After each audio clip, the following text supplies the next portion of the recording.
there's a model that we call the Western model, right? That leads to innovation and everything that's good on the planet.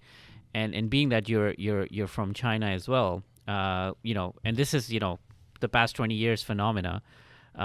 There seems to be another model that's coming out, and it's being effective, and it's competing, especially in fields like AI and or engineering. For example, in North America, we have yet to build a high-speed, bullet train, while China is basically brought it to Tibet, right?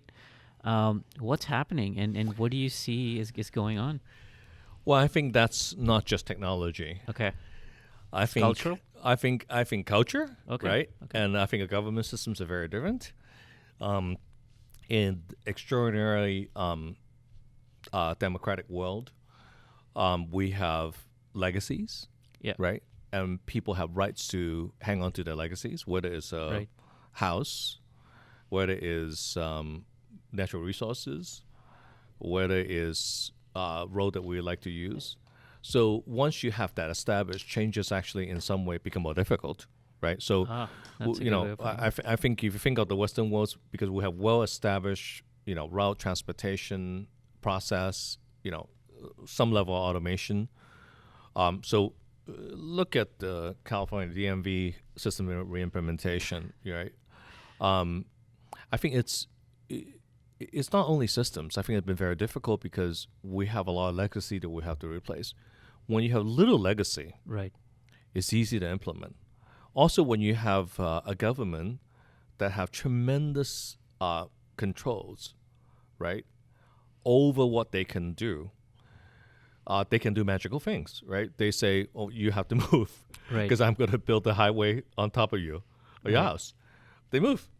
Now, in our world, it's very difficult. I mean, I joke about this. I Right. said, some country, especially like India, is Yeah. a good example. One of the most democratic places in the world, right? Everything requires such a long debate, Nothing gets done. right? Red tape everywhere.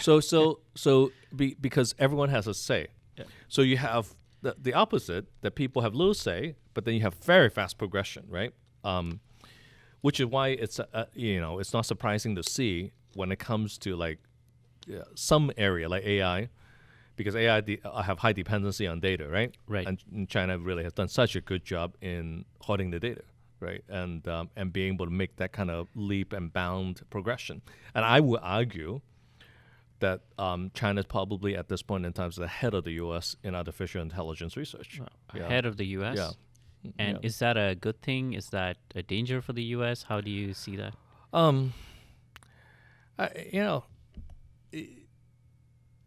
Obviously, you read the news just like I do.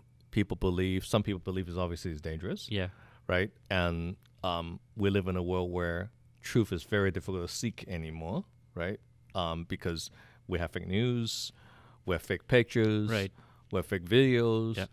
and we absorb so much information so quickly, right? You read very just-in-time kind of information And make decisions just in time. and make decisions and determinations of what it is.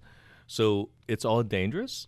So I think AI is only and broad, large data set is only not dangerous when we have proof of truth, right? And I think that's one area that Right. I have a lot of personal technology research into is how do we have proof? Like a lot of the frontline journalism, that pictures are taken. How do you know that picture is truthful, right? Yeah. And also in context, right? So when you have news that you read or you see, Right. that for the 5-second clip, you say, "Oh my God, this is violence," Yeah. but you didn't see the 5 or 10 seconds before, Yeah. which can put things in context. It's very critical, I think. Right. Yeah.